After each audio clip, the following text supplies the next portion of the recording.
महाराष्ट्र में अब करणी सेना लड़ेगी लोकसभा चुनाव। करणी सेना की तरफ से आनंद सिंह थोके होंगे धुले से उम्मीदवार।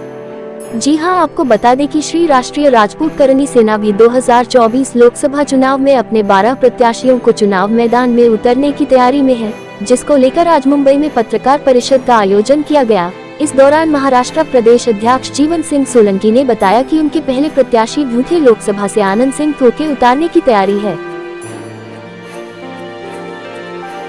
इसीलिए प्रेस कॉन्फ्रेंस आज मुंबई में रखी है, क्योंकि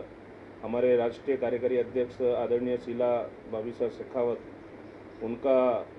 जो आदेश हुआ है कि करणी सेना के भी कैंडिडेट चुनाव लड़ेंगे, तो उसी आधार पर कि सबसे पहले हम शुरुआत महाराष्ट्र से करते हैं। हमारी मीटिंग हुई पूरी करणी सेना की कमेटी की, और उसमें हमने सबने निर्णय लिया कि आदरणीय राष्ट्रीय उपाध्यक्ष आनंद सिंह थोके साहब धुलिया विधानसभा से चुनाव लड़ेंगे। और हमारे आदरणीय स्वर्गीय अमर शहीद सुखदेव सिंह गोगामेडी साहब का भी जो सपना था कि करणी सेना के कैंडिडेट जो मजबूत लीडर है वो राजनीति में आए और समाज की सेवा करे, वही देखते हुए हमने निर्णय लिया कि आदरणीय आनंद सिंह थोके साहब चुनाव धुले विधानसभा से लड़ेंगे। और बाकी कई जगह पे जो महाराष्ट्र में जो करणी सेना को मानने वाले वर्ग हैं और जो हमारे समाज को सपोर्ट करते हैं, उनके साथ करणी सेना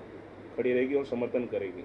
बात करो तो देश भर में कुल कितने कैंडिडेट उतारने की तैयारी है? अभी शुरुआत महाराष्ट्र से की है धुले विधानसभा से, और महाराष्ट्र पूरे इंडिया में अगर देखा जाए तो 20 से 25 जगह पे करणी सेना के जो कैंडिडेट है वो चुनाव लड़ेंगे।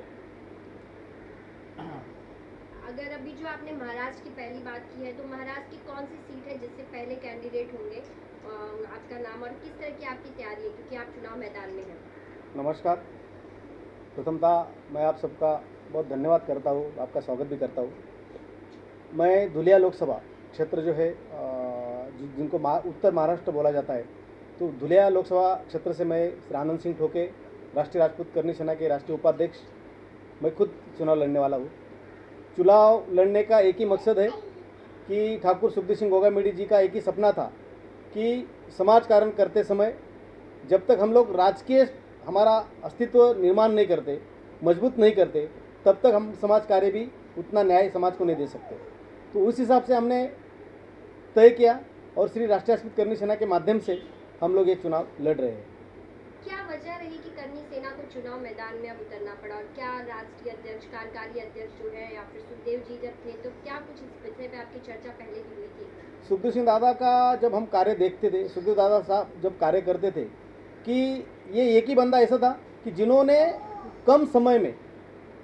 22 राज्यों में अपना अस्तित्व, करणी सेना का अस्तित्व, और 22 राज्यों के राजपूत समाज, और राजपूत समाज नहीं जो 36 कौम जो करणी सेना को मानते, उन सभी को एक साथ एक जाजम पर लाने का काम किया। मगर जब राजकीय अपना कोई अस्तित्व नहीं होता है, तो अब आप महाराष्ट्र में रहते हो, आप देखते हो जरंगे पाटिल जी ने इतने बड़े बड़े रैली की, जरंगे पाटिल जी ने पूरा समाज को एक साथ लिया, मगर राजकीय कुछ भी अस्तित्व न होने के कारण आज उनकी क्या कंडीशन है आप समझ सकते हो। मगर फिर भी आज समाज उनके पीछे है, मगर राजकारण में उनका कोई भी अस्तित्व आज नहीं दिख रहा है। तो वही कंडीशन करणी सेना की ना हो, ये देख के सुखदेव दादा का सपना सत्य में उतारने के लिए शीला भाभी साहब ने और योगेंद्र सिंह कटार साहब ने ये निर्णय लिया कि करणी सेना के भी कैंडिडेट करणी सेना के इसमें उतारेंगे। तो अब आप चुनाव मैदान में हैं, जनता के बीच जा रहे हैं, किस तरह का समर्थन और प्यार आपको मिल पा रहा है जनता का? पहली बात तो ऐसा है कि हम सामान्य आदमी, सामान्य वर्ग के माध्यम से हम लोग समाज में और लोगों में जा रहे हैं। और सबसे बड़ी बात, जो इलेक्शन होते हैं हम लोग देख रहे, जिस दिन से मैं भी 30-35 साल में इस पॉलिटिकल में हूँ, तो वही पानी नहीं है, वही रास्ते नहीं है, वही फार्मर के अनाज को इसको भाव नहीं, मतलब इसी मुद्दे पे पॉलिटिकल होता रहता है और वो चीज़ होती नहीं। अभी हमारे धुलिया क्षेत्र का एक अच्छा मुद्दा अगर हम बोलेंगे आपको, तो मनमाड़ से लेके इंदौर रेलवे लाइन का जो मुद्दा है वो 60 साल से मैं सुन रहा हूँ, और 60 साल में जो भी चुन के आता है वो उनका यही मैनिफेस्टो होता है कि हम लोग उनका उद्घाटन कर रहे हैं और अगले 5 साल में वो रेलवे का पटरी कंप्लीट हो जाएगी, मगर आज तक नहीं हुई। मालेगांव डिस्ट्रिक्ट करेंगे, मालेगांव जिला, मतलब मालेगांव जिला होने के लिए हर इलेक्शन में, चाहे विधानसभा हो चाहे लोकसभा हो, हर विलेज में हर पार्टी का ये मोनोपोली होती है कि हम जिला करने वाले, मगर आज तक नहीं हुआ है। ऐसी छोटी छोटी चीज़ें हैं जो वहाँ पे है। पानी अभी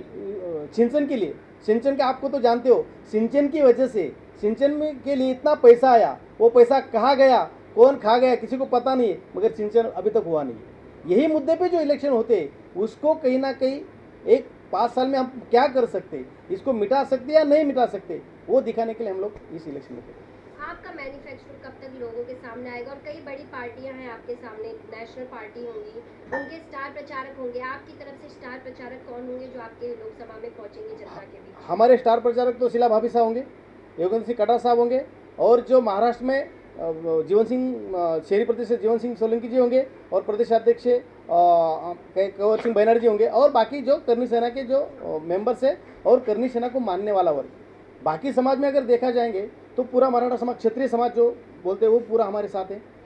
चाहे हमारे आदिवासी सब समाज हो, चाहे हमारे जय भीम समाज हो, ये सारे के सारे मेरे पीछे आज भी है। और वो सब लोग बोल रहे कि आप आगे रहो, हम लोग आपके पीछे हैं। ना कोई भी मतलब कोई स्वार्थ नहीं है, मेरे पास कुछ नहीं है, मगर फिर भी लोग बोलते हैं कि आप फॉर्म भरने के दिन सिर्फ हमें बोलो, हम सब लोग फॉर्म भरने के लिए हाजिर हैं। लेकिन करनी सेना का जब नाम आता है तो सिर्फ राजपूत समाज की बात की जाती है, तो आप चुनाव मैदान में तो खाली राजपूत समाज के ही वोट को टारगेट होगा या फिर सर्व समाज के वोट को आप? सर्व समाज को, क्योंकि इलेक्शन एक समाज की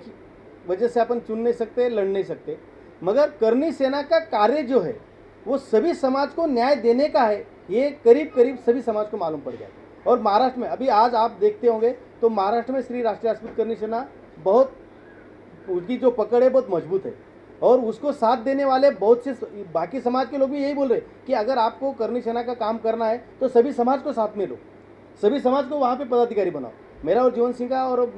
बाकी महाराष्ट्र की जो टीम का, उनसे हमारी बात होगी। अगर हमारी महाराष्ट्र टीम की बात होती है, अगर वो चाहते हैं कि इतर समाज को भी अपन अपने करनी सेना में लाने की कोशिश करते, फिर हम लोग राष्ट्रीय कार्यकारी अध्यक्ष और कटार साहब से बात करें। बुल्ढाना डिस्ट्रिक्ट जो है वहाँ पे भी हम लोग जो कैंडिडेट खड़े हैं शेलके साहब, संदीप जी शेलके,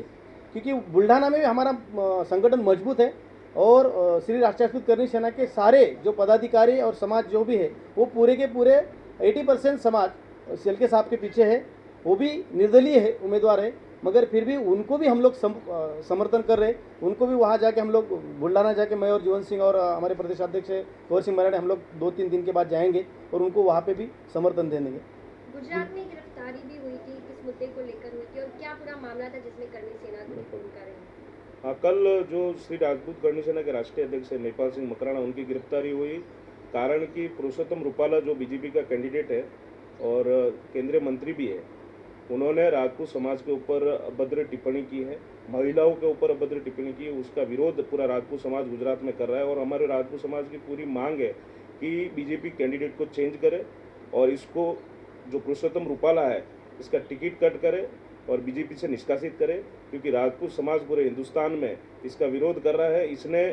इतना भयंकर अभद्र टिप्पणी की है जिसको सोच भी नहीं सकते, और जहाँ पे भी महिलाएं, राजपूत महिलाओं को ये दिखेगा इसकी पिटाई होगी, और हमारे करनी सेना के लोग भी इसकी पिटाई करेंगे। तो पुलिस ने गिरफ्तार किया था, फिर क्या बातचीत हुई आपके पार्टी के लीडर से कि उन्हें फिर रिहा कर दिया गया? यानी उनको रिहा किया गया है, पहले गिरफ्तार, क्योंकि वो विरोध करने वहाँ पहुंचे थे। और करनी सेना का ऐसे नेताओं को, चाहे कोई भी पार्टी का, हमें कोई बीजेपी या कांग्रेस से लेना देना नहीं, लेकिन कोई भी राजपूत समाज के ऊपर गलत टिप्पणी करेगा, महिलाओं को अपमानित करेगा, तो उसका इलाज करनी सेना जो जिस भाषा में देती है उससे करेगी। हमारे राष्ट्रीय अध्यक्ष, कार्यकारी अध्यक्ष आदरणीय शीला भाभी साहब का आदेश हुआ है कि जहाँ पे भी पुरुषोत्तम रूपाला करनी सैनिकों को दिखे उसकी पिटाई करे और उसकी धुलाई करे, जूतों की माला पहनाए उसको।